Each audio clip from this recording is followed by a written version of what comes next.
Bem-vindo ao canal Eu, Ela e a Cadeira. Inscreva-se para ter acesso a mais conteúdo como este. Manual do Cadeirante. Autor: Levi Venceslau. Capítulo 1. Morrer não é a solução. Eu estou tetraplégico há 16 anos, e se você que está lendo este conteúdo hoje for uma pessoa com deficiência e ainda não aceitou isto, talvez não queira continuar a leitura, pode até ficar com raiva de mim, me criticar e procurar desculpas que justifiquem meus resultados e lhe deixem em uma condição de desvantagem, como por exemplo, dizer que meu caso é muito diferente do seu, que eu estou bem porque tenho muito dinheiro, ou porque tenho plano de saúde, ou porque sou formado, tenho renda, tenho ajuda da família e etc. Eu até quero que tudo isso fosse verdade, mas ainda não cheguei lá, e conheço essas reações tanto como deficiente, quanto como profissional de saúde mental. Na psicologia isso pode ser interpretado como um mecanismo de defesa, fuga ou negação. E muito antes de saber que isso é um padrão de resposta automática inconsciente, eu também reagia dessa forma. É um jeito de esconder o problema de nós mesmos, porque se eu não penso sobre isso e não assumo que tenho um problema então, eu não sofro o estresse de ter que lidar com isso.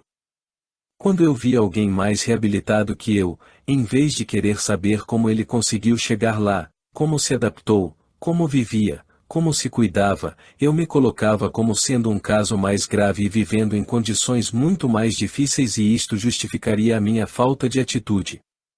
Eu lembro que eu ficava extremamente irritado quando uma pessoa mais reabilitada que eu, que já tocava a cadeira sozinho demonstrando independência, ou tinha voltado a trabalhar ou estudar, vinha conversar comigo, querendo me auxiliar mostrando o seu progresso, como foi o caminho até ali, como vinha superando as limitações e encontrando um jeito de continuar vivendo. Eu ficava com raiva, achava que a pessoa estava se enganando e se iludindo, porque na minha cabeça era impossível eu ter alguma felicidade com tantos problemas, com tantas limitações e que mais cedo ou mais tarde, essa pessoa ia cair na real e se juntaria a mim na turma dos magoados e revoltados com a própria condição de vida.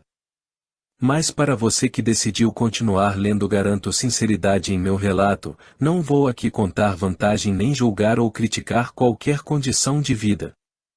Não posso falar para vocês que a minha vida está uma maravilha e que eu já estou completamente adaptado a essa nova condição, a nova rotina, que está tudo muito bem e eu estou ficando rico dando palestra e vendendo livro, porém os piores momentos já ficaram para trás. Demorei um tempo para me abrir para uma melhora, anos depois do acidente, mesmo não gostando e de cara feia, depois de deixar passar muitas oportunidades, eu comecei a ouvir as pessoas com deficiência e em situações semelhantes à minha, busquei entender como elas estavam encontrando uma maneira para viver. De alguma forma as conversas e os exemplos foram me influenciando e isso me auxiliou bastante, pois eu sempre aprendi alguma coisa, que mais para frente eu colocava em prática. Hoje, eu me vejo bem melhor do que eu imaginava que poderia ficar um dia. Hoje eu me vejo fazendo coisas que se alguém me falasse que eu ia fazer eu não acreditaria. Sei que viver com uma deficiência nesse mundo, que parece feito só para pessoas normais, nunca vai ser uma maravilha, mas é possível sim a gente ter mais qualidade de vida, fazer por onde sofrer menos. Venho descobrindo que esse sofrer menos, muitas vezes depende muito mais de mim do que eu imaginava. Eu ouvia muito falar, e ainda ouço, em superação, aliás, todos nós ouvimos e falamos bastante nisso. A maneira como eu entendo o que é superação hoje é outra. Eu achava que superar seria eu voltar a andar, voltar a estudar, trabalhar, ou seja, voltar à minha vida como era antes do acidente, e hoje eu vejo que não é bem isso. Superação para mim é apesar de tudo, de todas as dificuldades e limitações, de muitas vezes, mesmo eu me sentindo a pessoa mais injustiçada do mundo, achando que o meu problema é o maior e o mais urgente de todos, ainda assim, eu poder reconhecer e compreender que, a partir de um determinado ponto, só quem pode fazer alguma coisa por mim sou eu mesmo e Deus. Porque os médicos podem nos auxiliar bastante e dar o seu melhor nos cuidados com a nossa saúde, mas a medicina tem seus limites, a família pode acolher e nos apoiar, os amigos podem auxiliar também, mas também tem um limite. E pode chegar a um ponto que se a gente não fizer um esforço grande e determinar o que quer para si, a coisa para, e a gente estaciona. Se observarmos o que acontece com um carro estacionado e parado há muito tempo, por exemplo, vê que a coisa só piora, os pneus murcham, ele enche de poeira, depois de uns anos vai estar todo enferrujado e não vai nem ligar mais. Eu sei que não tem um caminho fácil, o preconceito existe, a discriminação, que é o preconceito posto em prática, também existe, eu vejo isso no meu dia a dia, a gente muitas vezes é tratado como inválido, incapaz, acham que a gente não é capaz de ter autonomia, e que por ter uma deficiência não podemos trabalhar, estudar, casar, engravidar, ter filhos, e outros tantos nãos, que leva muitos de nós a viver só dentro de casa, achando que o melhor a fazer é se conformar e esperar a morte chegar.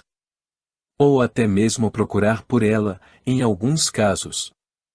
Por algum tempo eu acreditei em alguns desses nãos, fiquei em casa isolado, e quase não ia para a cadeira, só saía de casa para o hospital. Poder voltar a estudar, trabalhar, buscar minha independência e planejar minha vida, parecia uma coisa impossível na minha cabeça. Infelizmente essa maneira errada de nos ver, leva as pessoas que não conhecem as nossas capacidades, a terem atitudes que muitas vezes são mais limitadoras que a própria deficiência. Por outro lado, o preconceito não é só por maldade das pessoas, é ignorância e falta de conhecimento, portanto, passível de mudança. No meu ciclo de convivência, onde eu moro, na faculdade e por onde eu tenho andado com mais frequência, venho percebendo uma mudança no comportamento das pessoas, na medida em que elas me conhecem melhor. Com a aproximação e a convivência, a cadeira de rodas vai chamando menos atenção e dando lugar a um ser humano, a um cidadão, uma pessoa comum. Agora provocar essa mudança exigiu e exige de mim um esforço a mais, exigiu o sacrifício de não desistir nas primeiras dificuldades que apareceram quando eu decidi sair da cama, sair do quarto, sair de casa e ir para a rua interagir com pessoas, exigiu de mim muita paciência e uma mudança no meu comportamento também. Eu venho aprendendo a reclamar menos, venho buscando conhecer mais os nossos direitos e reivindicá-los.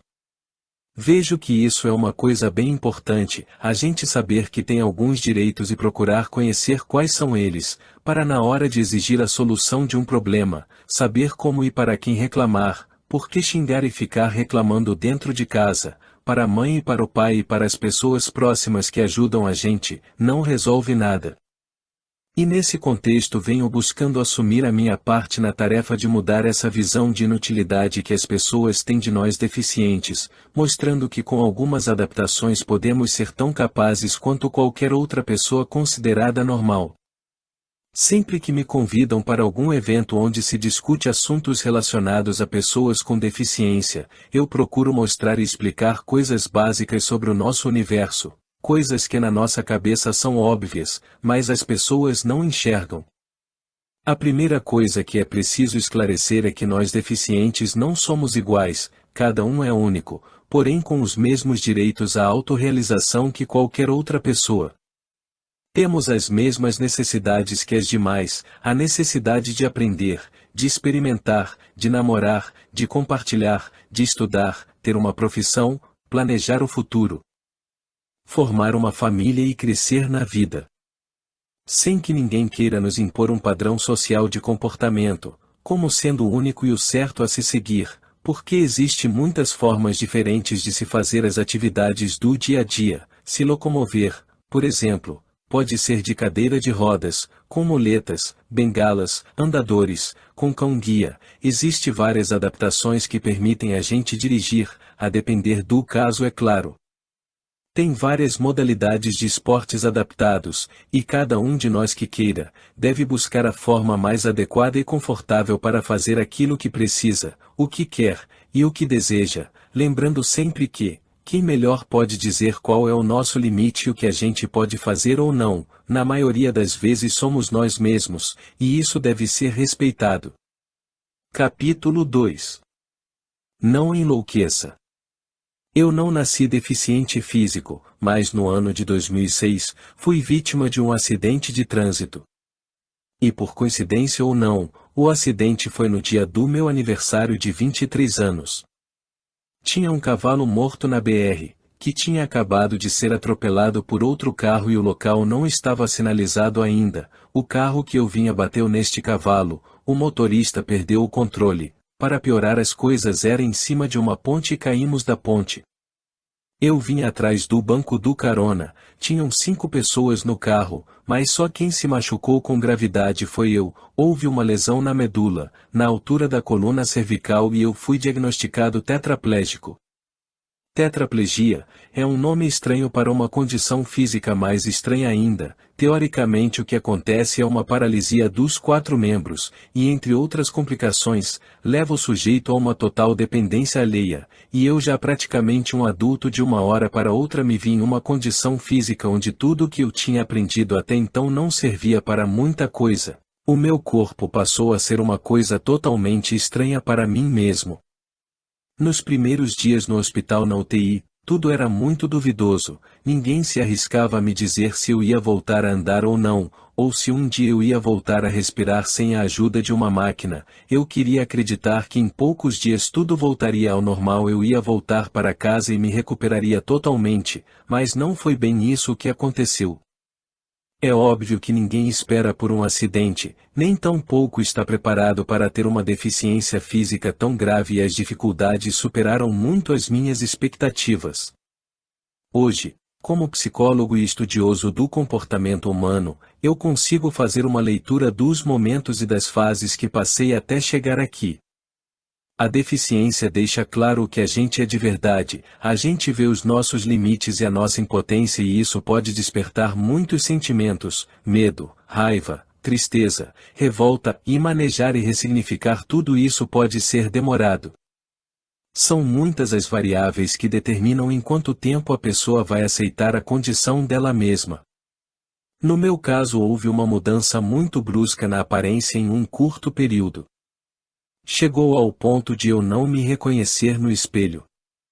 Conta muito também qual a visão a pessoa já tinha de deficiência, se o caso foi um acidente, se é alguma doença que está evoluindo aos poucos, se provoca dor, se interfere diretamente nas atividades da vida diária, se a pessoa tem uma base filosófica ou espiritual, ou vê um sentido maior na vida e se consegue dar outros valores às experiências vividas.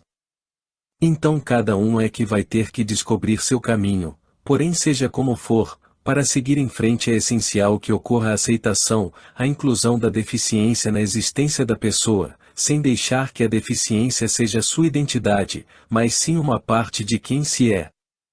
Hoje eu vejo, pela minha experiência, que é possível identificar algumas etapas neste processo de aceitação, vejo isto com mais clareza. Primeiro o choque, depois vem a negação, raiva, barganha e depressão.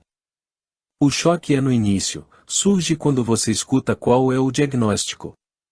Depois vem a negação, a pessoa age como se aquilo não estivesse acontecendo. É um momento em que a pessoa ainda está se protegendo contra a dor e o cérebro quer nos preservar. Eu repetia para mim mesmo: não é nada para se preocupar, não aconteceu nada demais. Daqui a pouco eu vou ter alta, vou para casa e seguir minha vida.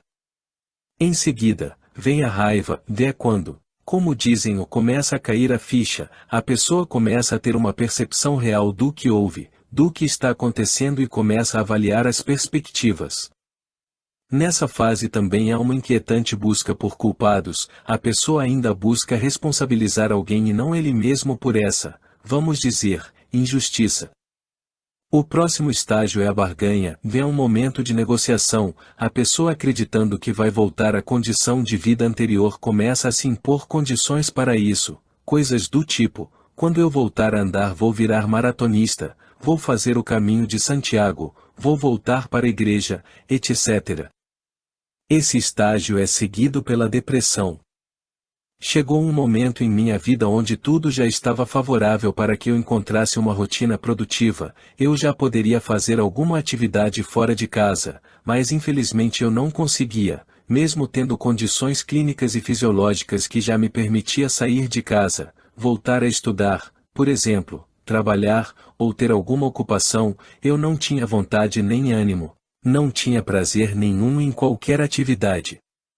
Então não eram mais as circunstâncias que me militavam, não era uma doença, não era por conta da lesão medular, isso também contava obviamente, mas já em menor proporção. O que de fato me paralisava era um desequilíbrio químico no meu cérebro. Então eu tive que mudar alguns preconceitos que eu tinha, preconceito com psiquiatra, por exemplo, porque se alguém falasse de psiquiatra perto de mim, eu logo reagia, dizendo que eu não era maluco, nem doido para fazer terapia ou tomar remédio. Então quebrei essa barreira e fui até um psiquiatra para ele poder prescrever droga, um remédio, uma química para meu cérebro poder voltar a funcionar normalmente. Portanto, se já há condições mínimas de logística para você ter mais atitudes, se as coisas já estão favoráveis para você fazer coisas que você faria antigamente, antes da deficiência, ou alguns anos atrás e você ainda não está conseguindo fazer isso, então é válido examinar a questão, porque pode ser uma questão do desequilíbrio químico no seu cérebro. Para melhorar isto existem várias medicações que podem auxiliar.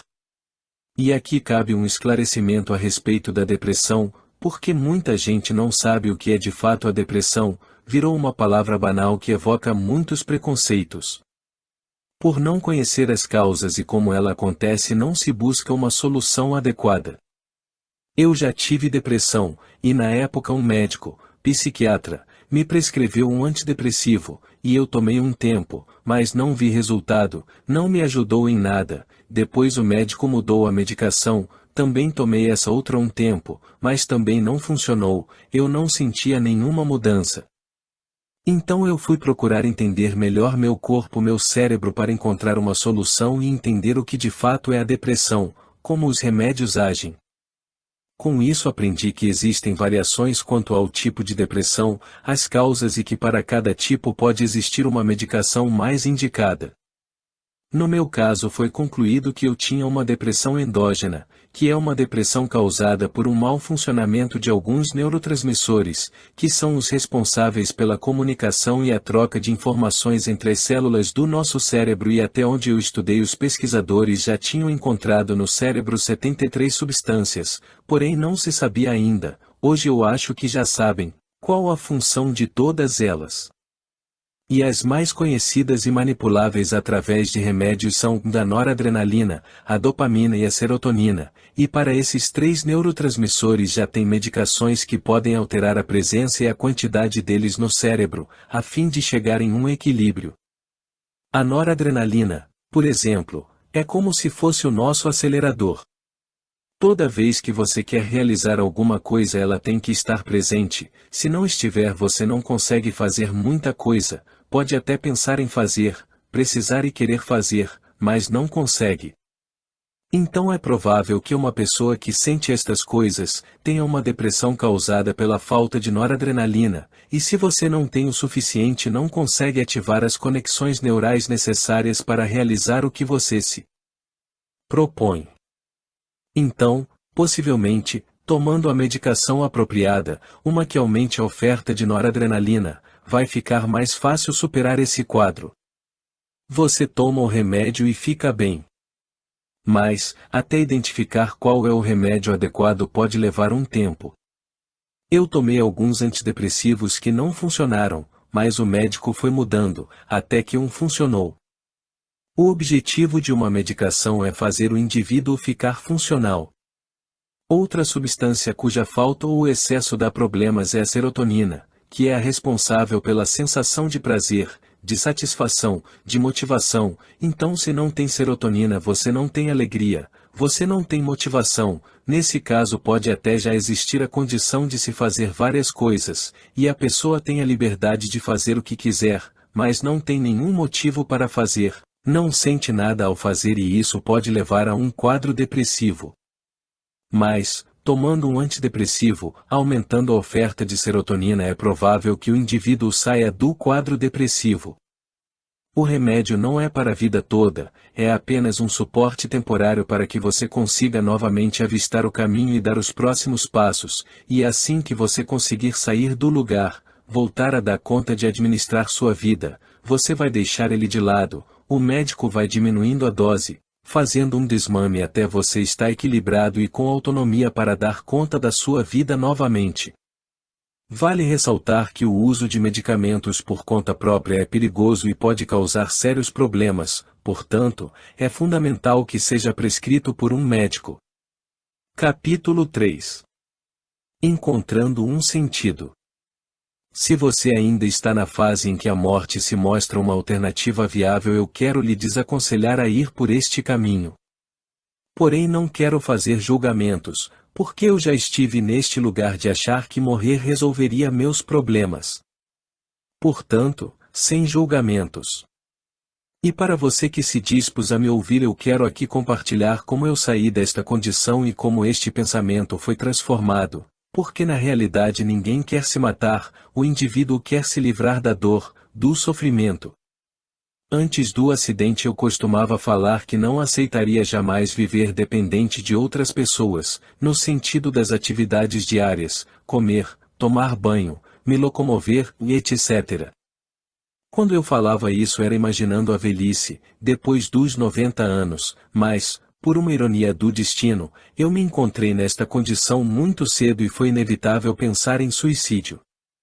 Eu pensava, seja lá o que venha depois da morte, qualquer coisa é melhor do que estar nesta condição. Mas, felizmente, eu não dispunha dos recursos necessários para levar esse pensamento a cabo, a própria condição física me impossibilitava de uma ação prática, eu não conseguia mover sequer um músculo abaixo do pescoço e ninguém consegue se matar por excesso de piscar os olhos, por excesso de grito, também nunca ouvi falar de alguém que morreu por excesso de choro. Mas, mesmo assim o pensamento continuava buscando alguma alternativa, eis que chega a ideia de parar de me alimentar e morrer por inanição, desnutrição. Porém, esta alternativa também se mostrou inviável, porque existem meios clínicos de alimentar quem não quer comer por conta própria. Lembro que os médicos me colocaram uma sonda, chamada nasogástrica, que entra pelo nariz e vai parar no intestino e por esta sonda eu era alimentado. E isto é extremamente incômodo, porque a gente sente a sonda na garganta, na traqueia, e o cérebro interpreta que tem alguma coisa para ser engolida e isso faz a pessoa ficar deglutindo o tempo todo a ponto de ferir a mucosa da garganta e a coisa fica insuportável. Mas, para chegar no estado de receber esta sonda, já tinha passado alguns dias e a desnutrição já tinha se instalado e tudo que eu consegui foi atrasar ainda mais a reabilitação. Ou seja, foi agravada a situação e só aumentou o sofrimento, sem atingir o objetivo. Mesmo depois de constatar inviável esta alternativa, o pensamento continuava buscando uma possibilidade. E me veio a ideia de terceirizar a ação. Novamente fui frustrado, porque ninguém jamais em sã consciência vai querer ser responsável pela morte de outra pessoa nesta circunstância. Ninguém vai lhe ajudar a morrer. Pelo contrário, provavelmente as pessoas à sua volta estarão fazendo o possível e o que podem para lhe proporcionar uma sobrevida e uma recuperação mais rápida e menos sofrida. Agora eu sei que tem países onde a eutanásia, que é a morte assistida, é uma alternativa permitida por lei. Nesses lugares o indivíduo pode escolher se quer continuar vivendo ou não. Eu não sei, nunca pesquisei, quais são os critérios usados nem como é o processo quando se chega nessa decisão. Mas na minha mudança de paradigma teve um fato bem significante. Lá nos inícios, eu ganhava muitos livros, eu acho que na intenção de me auxiliar de alguma forma, as pessoas me davam muitos livros de autoajuda, alguns de histórias bem difíceis de sofrimento, mas histórias de superação também. Penso que me davam esse tipo de livro acreditando talvez que eu pudesse reagir mais rápido vendo exemplos de pessoas que em condições semelhantes a que eu me encontrava, superaram seus limites e sobreviveram. E dentre esses livros, teve um que me chamou a atenção e me marcou bastante, O título era Em Busca de Sentido e o subtítulo é Um Psicólogo no Campo de Concentração. O autor do livro é um cidadão austríaco, chamado Viktor Frankl. Ele era psicólogo, psiquiatra e neurologista. Nesse livro ele narra a experiência pessoal dele, quando ficou 5 anos como prisioneiro em campos de concentração durante a Segunda Guerra. Lá ele escapou da morte inúmeras vezes e viveu em condições subhumanas, de fome, frio, tortura física e psicológica e viu lá o que de pior o homem pode fazer contra seu semelhante.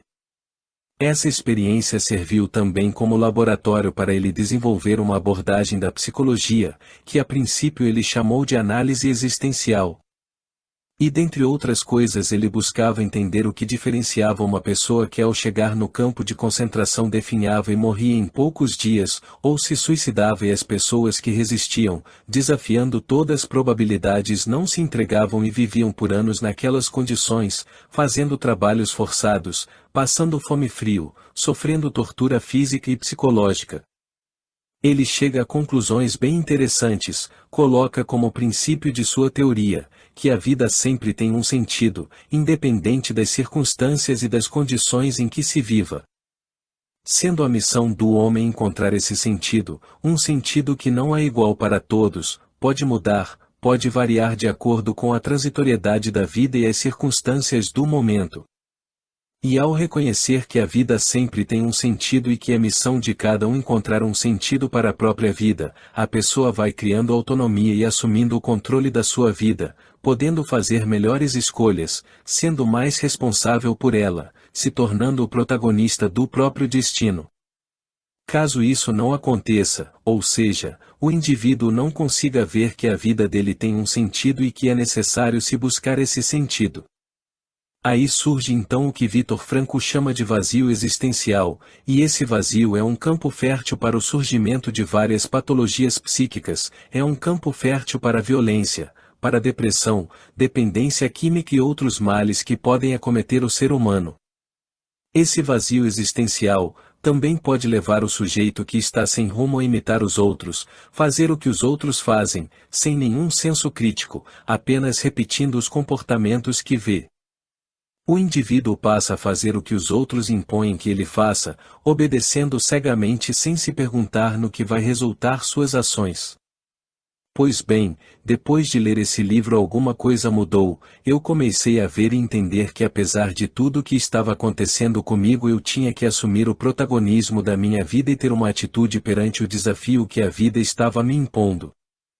Eu vi que eu não ia morrer de causas naturais naquele momento e também constatei que um tetraplégico, que está paralisado do pescoço para baixo, não tem nem como atentar contra a própria vida. Então era uma situação grave, desconhecida para mim, situação que eu não podia reverter, nem tinha como voltar no tempo para tudo voltar a ser como antes. Então minha única opção naquela circunstância era viver e o sentido que eu encontrei foi mudar a mim mesmo, e a maneira de encarar a deficiência física e os novos desafios que a vida estava me impondo. Hoje, passados 16 anos, eu estou convencido de que mesmo em condições extremas e difíceis temos a capacidade de criar soluções e nos reinventar. Hoje eu sou grato à vida e a todas as dificuldades e impossibilidade que me impediram de me matar, porque se eu tivesse conseguido eu não estaria aqui usufruindo da vida ativamente produzindo e sendo feliz. E posso lhe dizer que temos o mesmo potencial e tudo o que eu consegui fazer e faço você também pode fazer, e ir além. Eu sei que o sofrimento é grande, os problemas parecem ser os maiores do mundo, mas, sendo eu alguém que já se sentiu igual a você, eu posso lhe assegurar que é possível sim voltar para a vida, voltar a ter autonomia, voltar a ser produtivo e independente. Nem tudo está perdido, só se perde tudo desistindo. Para quem resiste a vida se refaz, a gente aprende a viver e ressignificar muita coisa, muda conceitos e se adapta. Eu passei a ver que o que não fazia muito sentido era a minha vida antes de estar tetraplégico. Eu vivia copiando um modelo em que o sujeito vive numa busca desesperada para garantir uma felicidade imaginária, uma coisa futura que eu só alcançaria ficando rico e quando me aposentasse. Antes do acidente eu trabalhava muito e curtia pouco a vida, eu via pouco os meus amigos, passava pouco tempo com a família e acreditava que trabalhando mais, ganhando mais dinheiro eu ia construir um patrimônio e lá na frente eu poderia ser muito feliz. Eu não estou dizendo que não devemos trabalhar, ganhar dinheiro nem construir patrimônio, não é isso. Mas no meu caso a coisa estava desequilibrada. Hoje eu vejo que eu poderia estar sendo feliz há mais tempo, aproveitando o que eu já tinha e o que a vida já me proporcionava de bom e eu não enxergava. Hoje eu procuro viver mais consciente de que o que temos garantido é o momento presente, que ser feliz hoje está sim ao nosso alcance e depende de nós mesmos, das nossas escolhas, do que fazemos diante dos problemas que podem surgir a qualquer momento, e eu estou convencido de que o ser humano pode se adaptar a quase tudo. Continua sendo um desafio diário viver com uma limitação física neste mundo que é construído por pessoas e para pessoas aparentemente normais, pessoas estas que, por ignorância e falta de conhecimento, excluem quem é diferente e quem está fora do padrão. Preconceito e discriminação são coisas com as quais ainda convivo diariamente, está implícito no tratamento que recebo por aí. O preconceito é mais limitador que a própria deficiência, e que a própria condição do indivíduo. Todo dia nos deficientes temos que provar que somos capazes. Eu não posso dizer que hoje eu sou feliz o tempo todo, acho que ninguém é. O que eu vejo é que todo mundo sofre, uns mais outros menos, às vezes por motivos parecidos com os meus, com os de vocês, e às vezes sofrem por motivos que a gente nem imagina que possa existir. Eu também não posso dizer que é fácil estar nesta condição, mas hoje vejo que é possível sim viver bem, ter uma vida saudável, produtiva e feliz, mesmo sendo cadeirante, mesmo sendo deficiente físico. Portanto, se eu posso dar um conselho é que a gente busque ser feliz hoje e aproveitar o que a vida pode ter de bom agora. Capítulo 4. Uma luz no fim do túnel. Para um doente o dia da alta hospitalar é um dia feliz, um dia esperado, cheio de expectativas, momento que em tudo já está resolvido e a volta para casa significa que a pessoa já está reestabelecida. No caso de uma lesão neurológica, uma lesão medular, onde se esbarra com o limite da medicina e a mobilidade ainda não pode ser plenamente estabelecida, esse dia é frustrante e amedrontador. O dia da minha alta não foi um dia feliz, não completamente. Fui entregue aos cuidados da minha família, paralisado do pescoço para baixo, usando traqueostomia, dependente de uma máquina de ventilação, com muitas escaras pelo corpo e uma sonda permanente na uretra. Tomar um banho, era uma operação de guerra, até aprenderem como lidar comigo, o que fazer com as escaras, como fazer curativos, como fazer aspiração da traqueia, levou um tempo, tudo foi aprendido na prática. Mas surgiu uma luz no fim do túnel. Eu fiquei sabendo que existia um hospital especializado em reabilitação de pessoas com lesões neurológicas. Então começamos a pesquisar onde era e como fazer para chegar até lá. Já sabíamos que era um hospital especializado em reabilitação motora, que existia unidades em algumas capitais do Brasil, e era referência internacional.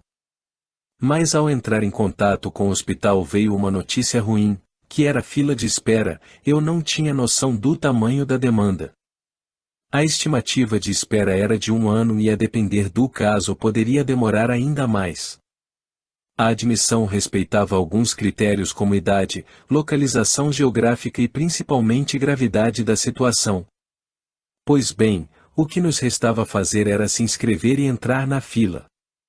Outra condição para poder ser admitido lá era não ter escaras, não ter feridas no corpo nem ter nenhuma comorbidade ou alguma outra doença, ou seja, lá eles só tratam da reabilitação motora.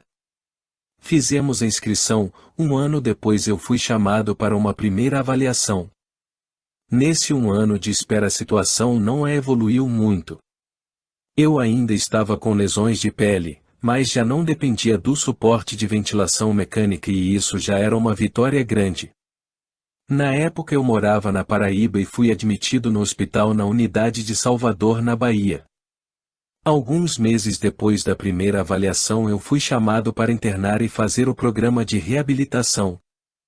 No início foi preciso um alinhamento de expectativas, porque nesse ano de espera eu fui alimentando uma expectativa que não batia com a realidade. Eu passei a acreditar que ia acontecer um milagre nesse hospital e que eles teriam tecnologia e recursos para me fazer voltar a andar. Mas isso não era uma realidade. O hospital de fato presta um serviço de excelência, porém os profissionais de saúde que lá estão têm as mesmas limitações dos demais profissionais que trabalham em outros hospitais e outras clínicas de reabilitação. Não existe poderes sobrenaturais. O que se faz lá, e eles fazem muito bem, é ensinar um indivíduo a viver nas condições que estão presentes no momento. Eles não prometem nenhum milagre e não vendem ilusão. Minha ida para lá mudou a minha vida. Lá pude aprender como cuidar do meu corpo, cuidar melhor da minha saúde e não piorar as coisas.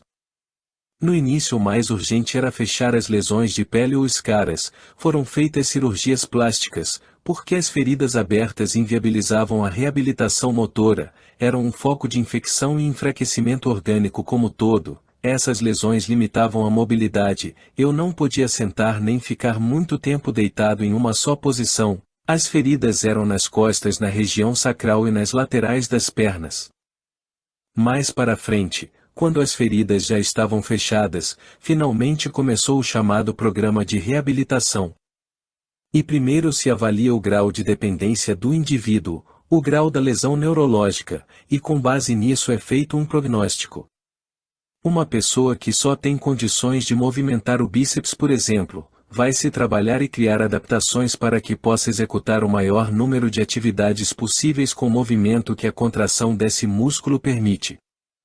No meu caso a lesão foi na vértebra 4, na vértebra 5 da coluna cervical, e alguns músculos do pescoço para baixo tinham respostas de comando. Isso me permitiu voltar a fazer algumas atividades com os braços. Quando cheguei lá eu não mexia nada do pescoço para baixo. Depois de um trabalho intenso de fisioterapia eu tive ganhos significativos. Mas não é milagre, é preciso constância, perseverança e muita determinação. Fechadas as feridas pude voltar a sentar novamente e começar a usar cadeiras de rodas. Coisa que no início eu tinha muita resistência, por acreditar que a situação seria revertida em pouco tempo. Na minha cabeça eu não ia precisar usar cadeira de rodas, porque eu iria voltar a andar. Porém o tempo foi passando e isso não aconteceu. Eu não descarto a possibilidade de um dia isso acontecer, mas ficar parado no tempo esperando por isso não é salutar. Depois de resistir muito comecei a experimentar a cadeira de rodas, e passei a gostar, mesmo sendo com alguém me empurrando, mesmo sendo levado por outra pessoa eu já percorria maiores distâncias, já saía do quarto e andava pelos corredores, ia passear do lado externo tomar sol, ver o movimento da rua, da natureza, isso me dava ânimo. Fui submetido a uma rotina de exercícios para fortalecer a musculatura que estava dando sinais de contração e que respondia à intenção do movimento, como por exemplo, ombros, bíceps e tríceps, o que permitiu voltar a comer sozinho. Depois de alguns meses exercitando o braço esquerdo comecei a levantar um sabonete de 30 gramas, era o meu peso de exercício, prendiam na palma da minha mão e eu fazia flexões. Sessões de 10 de 20. Depois de 50. Gradativamente fortalecendo o músculo, até eu poder levar a mão à boca e poder comer sozinho, isso foi outra grande vitória.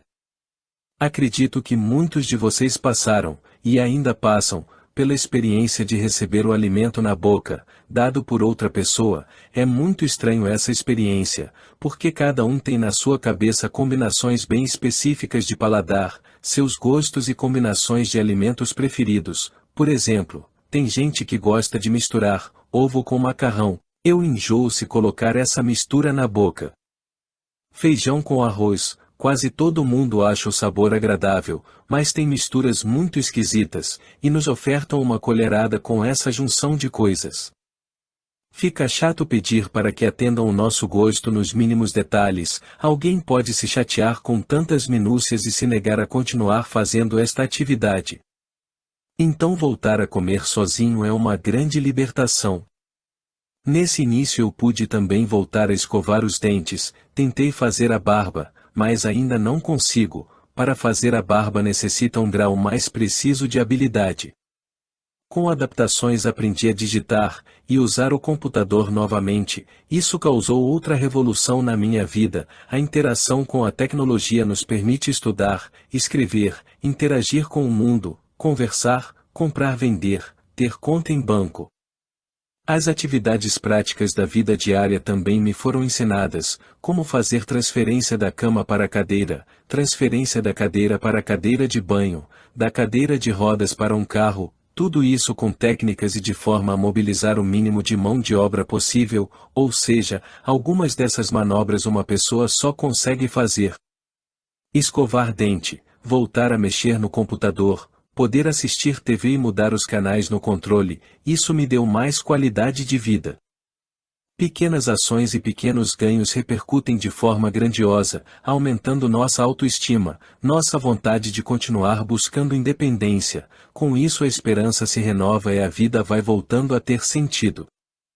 Capítulo 5. Relacionamento e sexualidade. Sexualidade é um assunto difícil de ser abordado, complexo de ser discutido e um tabu na sociedade. E quando se trata de pessoas com deficiência é ainda mais complexo, mais difícil e mais tabu ainda. Infelizmente muitas pessoas com deficiência vão passar a vida inteira sem viver sua sexualidade na plenitude. Mas o caminho para melhorar isso é falar a respeito, é compartilhar informações, conhecimento e experiências. Uma das primeiras preocupações de quem recebe a notícia de que está tetraplégico ou paraplégico é justamente sobre a sexualidade. Será vou voltar a fazer sexo? Será que vou conseguir casar e ter filhos? Depois que passei a andar de cadeira de rodas, já recebi alguns olhares que podem ser traduzidos claramente como ou será que ele pode fazer sexo? E a resposta é sim, é possível. A depender das características da deficiência.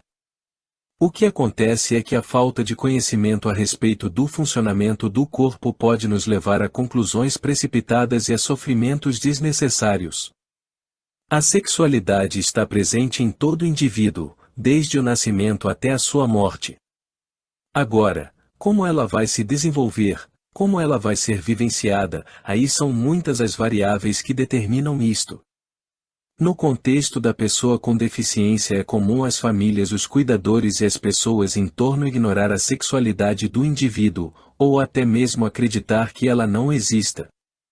E o problema começa a se revelar de forma mais clara na puberdade, na adolescência, na fase em que o indivíduo está fazendo a transição de criança para adolescente e para a fase adulta.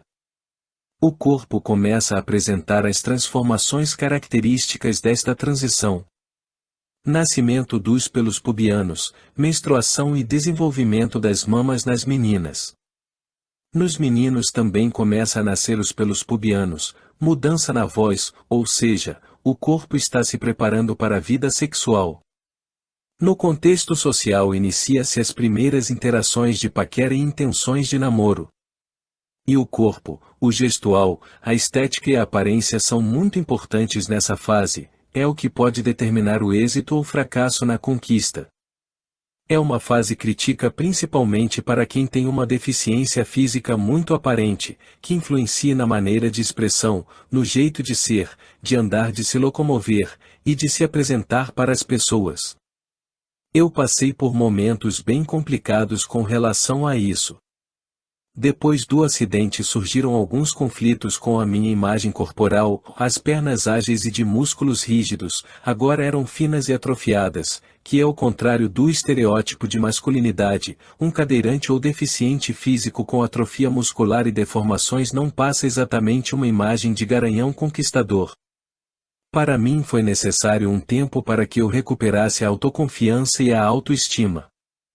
O comportamento dos pais e dos cuidadores também influenciam diretamente no processo, porque existem muitos casos de abuso sexual, estupro, então às vezes há muito tolimento, muita vigilância, e na intenção de proteger e de resguardar o indivíduo acontece uma superproteção que limita ainda mais a pessoa. A minha adolescência foi normal, eu era um rapaz comum na multidão, fisicamente e esteticamente falando. Vivi essa fase com as dificuldades comuns a qualquer adolescente. A mudança de pessoa comum para pessoa com deficiência veio quando eu já tinha 23 anos de idade. Ainda assim, a sexualidade também passou a ser uma questão muito relevante, mesmo sendo eu um adulto, com vida sexual ativa e alguma experiência com relacionamentos.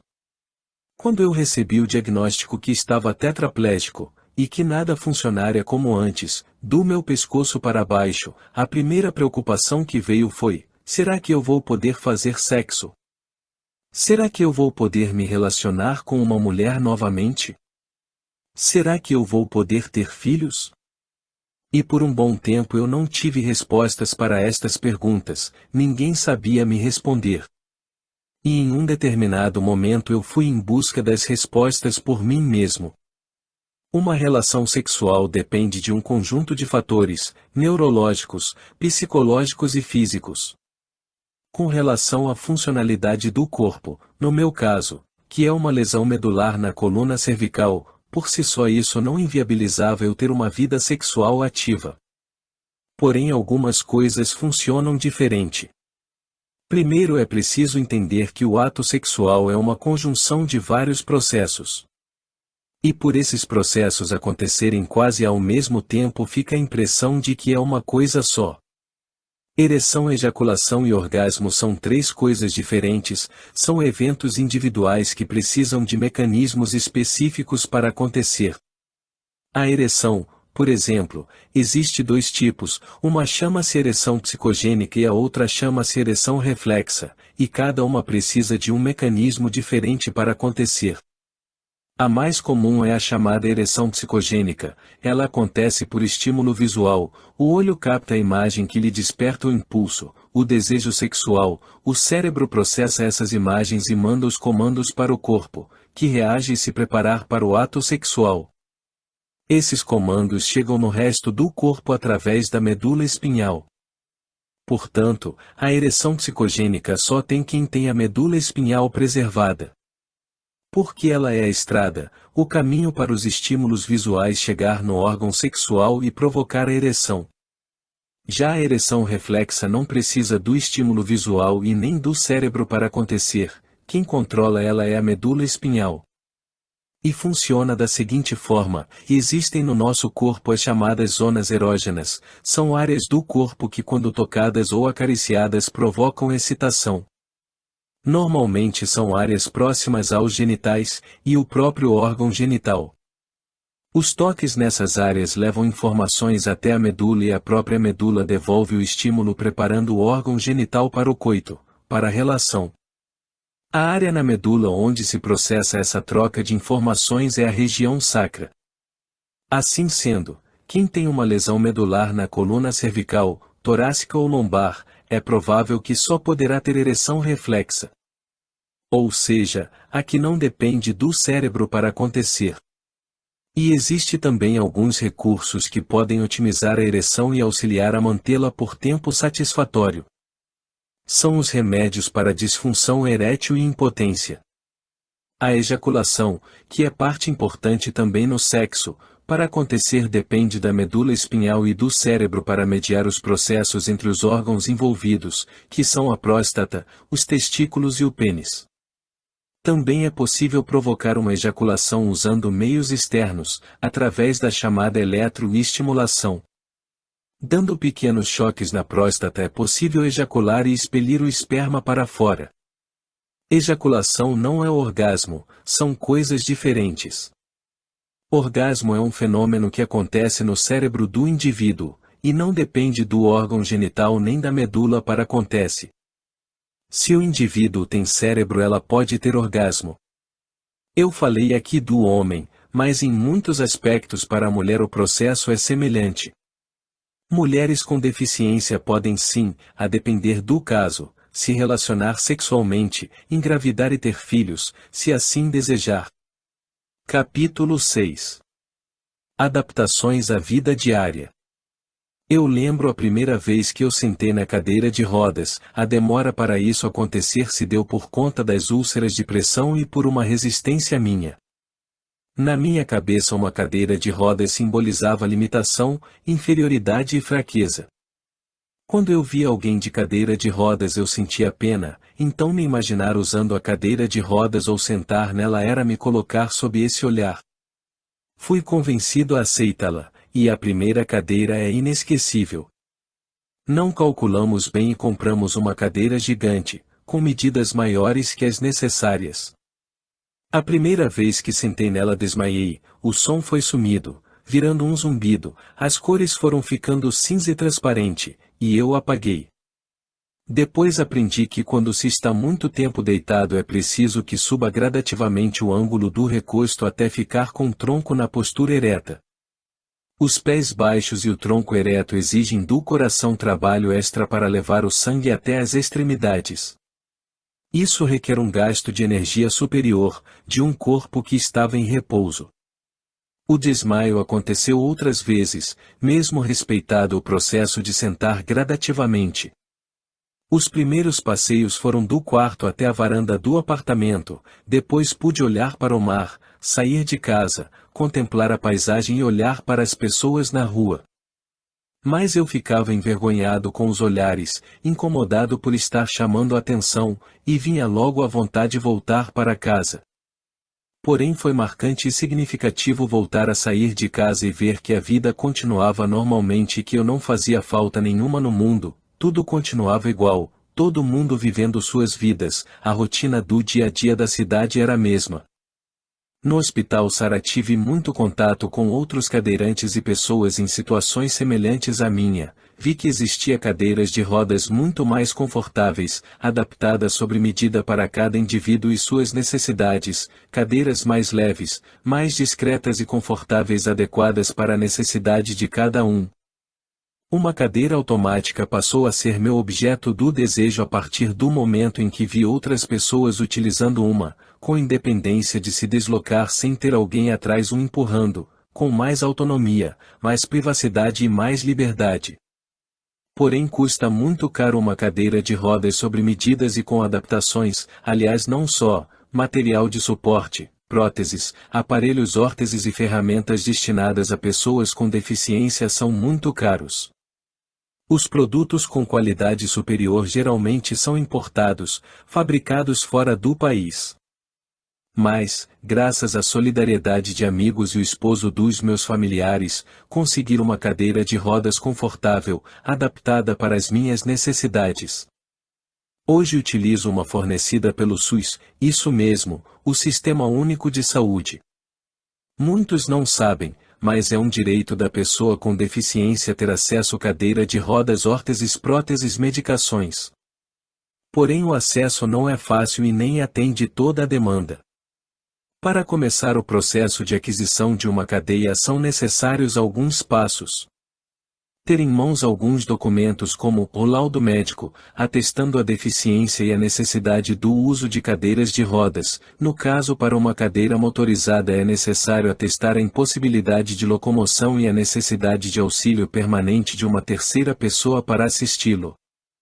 Aqui no estado onde moro, Bahia, na cidade de Salvador, para eu conseguir a cadeira de rodas motorizada pelo SUS, fui orientado a ir até um órgão da Secretaria de Saúde chamado CEPRE, Centro de Prevenção e Reabilitação de Deficiências. Lá, fiz alguns exames e avaliações, entrei em uma fila de espera e a cadeira me foi entregue após um ano. No seu estado e na sua cidade deve ter algum órgão responsável por atender esta demanda. Muito provavelmente não vai ter este nome. Porém, busque a Secretaria de Saúde do seu município e peça informações. Se os serviços não estiverem disponíveis é preciso acionar a Justiça, Defensoria Pública e os órgãos de defesa e, com determinação judicial se consegue fazer cumprir a lei. Há alguns anos tive que ir por este caminho para conseguir pelo SUS um medicamento de alto custo.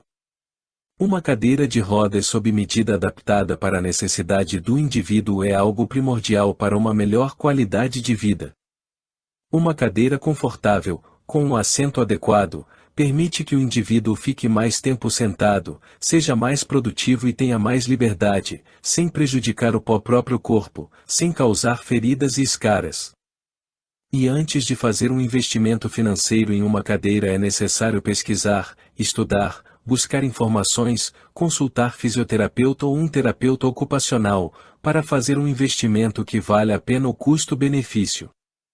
Capítulo 7. Projeto de vida e independência financeira. Quando eu acordei em cima de uma cama em uma UTI, respirando por uma máquina e sem conseguir mover nenhum músculo do pescoço para baixo, o meu conceito do que é ser feliz foi transformado, minha vida passou a ser outra a partir dali. Nesse dia eu estava completando 26 anos de idade, a caminho de casa tinha sofrido um acidente automobilístico e quebrado o pescoço. A nova condição não me permitia exercer a atividade laboral a qual já me dedicava há algum tempo. Eu era representante comercial. Minha família assumiu as despesas, os custos para me manter em casa. Eu só comecei a pensar em ter uma outra fonte de renda alguns anos depois. Eu não tinha nenhuma formação acadêmica, tinha terminado o 2º grau e examinava a possibilidade de cursar uma faculdade, porém, tinha a crença de que aquilo não era para mim e que não daria conta, estava além da minha capacidade. Um fator que me ajudou a decidir foi o desesperado em que eu me encontrava, buscando uma ocupação mental. Comecei a me informar sobre cursos e logo entrei na faculdade. O curso de psicologia foi escolhido por eliminação, não foi motivado, a princípio, por um desejo profundo de cuidar de pessoas e trabalhar com comportamento humano. Depois de um tempo é que eu descobri que tinha muitas afinidades com a psicologia e passei a querer trabalhar com isto. Cursei a faculdade integral, no período normal 5 anos. Fiz estágio, depois de alguns meses de formado comecei a trabalhar para mim mesmo, aluguei uma sala com alguns colegas, e lá compartilhamos despesas e agenda de clientes. A partir daí passei a ter mais autonomia financeira. Em paralelo ao trabalho continuei a minha formação, fiz 2 especializações e estou caminhando para o mestrado. A faculdade ampliou meus horizontes, me trouxe boas oportunidades, conheci muita gente, adquiri conhecimento, isso nos possibilita transformar a nossa vida, as pessoas ao nosso entorno e consequentemente a sociedade. Penso que todo mundo, que queria e possa, deveria cursar uma faculdade, não só visando trabalho ou salário, mas o desenvolvimento pessoal. Para ter independência financeira existem alguns caminhos, eu escolhi estudar para ter uma profissão. Quem quiser seguir por esse caminho precisa examinar em qual atividade ela se adequa, o que é compatível com a sua condição física. Hoje estudar ficou mais fácil. As faculdades oferecem bolsas, existe a lei de cotas, o governo oferece financiamento para quem quer entrar em uma graduação. Eu fiz faculdade, não entrei pelas cotas mas busquei financiamento público. Com nível superior também é possível fazer concursos públicos que tenham bons salários. Muitas pessoas com deficiência são aposentadas pela Previdência Social, mas um salário mínimo não é suficiente para uma pessoa se prover do que precisa para se manter. Tudo que envolve assistência a uma pessoa com deficiência tem custo elevado. Portanto, para quem quer e tem disposição é possível sim, mesmo com a deficiência e limitações estudar, ter uma profissão, trabalhar, ser produtivo e financeiramente independente. Capítulo 8. Direitos e inclusão. Você sabe o que é o Estatuto da Pessoa com Deficiência? O Estatuto da Pessoa com Deficiência é uma lei federal brasileira que foi criada para garantir os direitos das pessoas com deficiência. Ele foi publicado em 2015 e tem como objetivo promover a inclusão social e a igualdade de oportunidades para pessoas com deficiência. O Estatuto determina medidas para garantia de acessibilidade, atendimento educacional especializado, proteção contra a indicação, garantia de direitos trabalhistas, entre outros. Além disso, o Estatuto também prevê a criação de órgãos e programas para a implementação dessas medidas, a fim de garantir que as pessoas com deficiência tenham as mesmas oportunidades e condições que as demais pessoas. Embora o Estatuto tenha muitos artigos, aqui estão alguns dos principais pontos que abrangem as áreas de acessibilidade, saúde, educação, trabalho, lazer e transporte. Direito à acessibilidade garante que as pessoas com deficiência tenham acesso aos espaços públicos e privados, incluindo prédios, veículos e meios de transporte. Direito à saúde garantia de acesso às necessidades de saúde das pessoas com deficiência, incluindo acesso a medicamentos e tratamentos especializados. Direito à educação garante que as pessoas com deficiência tenham acesso à educação de qualidade, incluindo o acesso às escolas e à formação profissional. Direito ao trabalho garante que as pessoas com deficiência tenham o direito ao trabalho e um salário justo. Direito ao lazer garante que pessoas com deficiência tenham acesso ao lazer e às atividades recreativas. Direito ao transporte garante que as pessoas com deficiência tenham acesso ao transporte público e privado de forma segura e acessível. Direito à igualdade garante que as pessoas com deficiência tenham os mesmos direitos e oportunidades que as pessoas sem deficiência. Direito à proteção contra a violência garante que as pessoas com deficiência estejam protegidas contra a violência, incluindo a violência doméstica. Direito à liberdade de escolha garante que as pessoas com deficiência tenham o direito de escolher onde viver e com quem convivem. Direito à privacidade. Ou você sabe o que é o passe livre para pessoa com deficiência? O passe livre para pessoas com deficiência é um benefício concedido por algumas empresas de transporte público, visando facilitar o acesso a esses meios de transporte para pessoas com deficiência ou mobilidade reduzida. Este benefício geralmente permite que essas pessoas viajem gratuitamente ou com controles inspirados em ônibus, trens, metros e outros meios de transporte público. O objetivo do passe livre é garantir que as pessoas com deficiência tenham acesso aos mesmos serviços e oportunidades que as demais pessoas, sem serem impedidas por questões financeiras ou logísticas. Você sabe por que carro para pessoa com deficiência é mais barato? Os carros para pessoas com deficiência geralmente são mais baratos do que os carros convencionais porque geralmente têm menos recursos e são produzidos em menor escala. Além disso, muitos governos oferecem incentivos fiscais e outros benefícios para estimular a compra de veículos adaptados para pessoas com deficiência, o que também pode ajudar a manter os preços baixos. No entanto, é importante lembrar que o preço final de um veículo adaptado pode variar muito, dependendo das necessidades e das exigências de cada indivíduo. Algumas pessoas podem precisar de compatibilidade mais complexa ou caras, enquanto outras podem ser capazes de usar um veículo já adaptado de maneira eficaz. Independentemente disso, a intenção é fornecer uma solução de mobilidade acessível para todos, independentemente de suas habilidades ou limitações.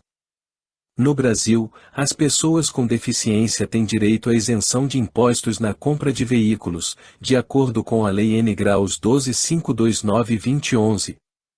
Alguns dos impostos que são isentos incluem o Imposto sobre Produtos Industrializados, IPI, o Imposto sobre a Propriedade de Veículos Automotores, IPVA, e o Imposto sobre Circulação de Mercadorias e Serviços, ICMS.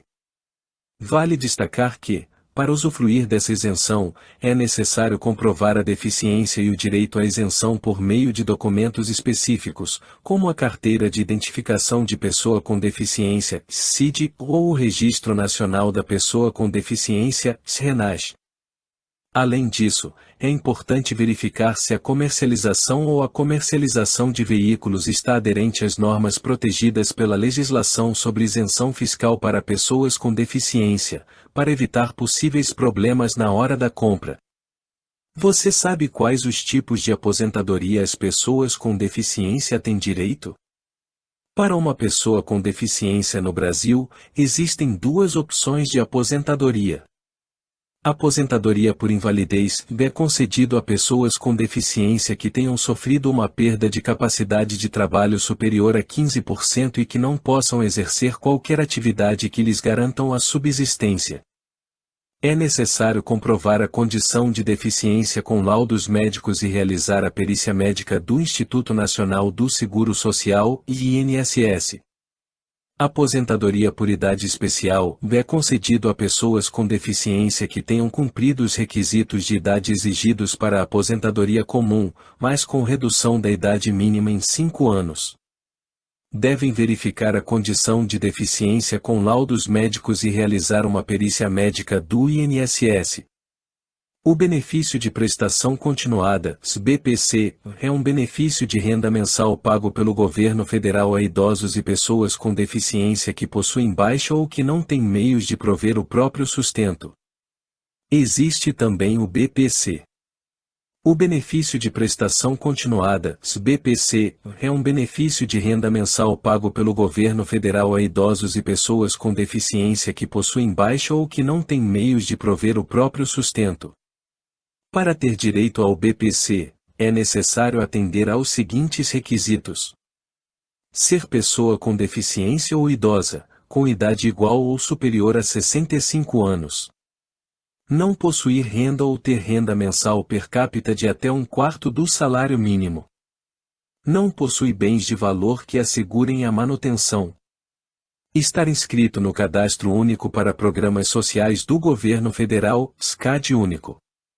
Lembrando que essas regras estão sujeitas a mudanças, por isso é importante verificar diretamente no site do Instituto Nacional do Seguro Social, INSS, ou em um posto de atendimento para ter certeza se você tem direito ao benefício. Reconhecimento aos cuidadores.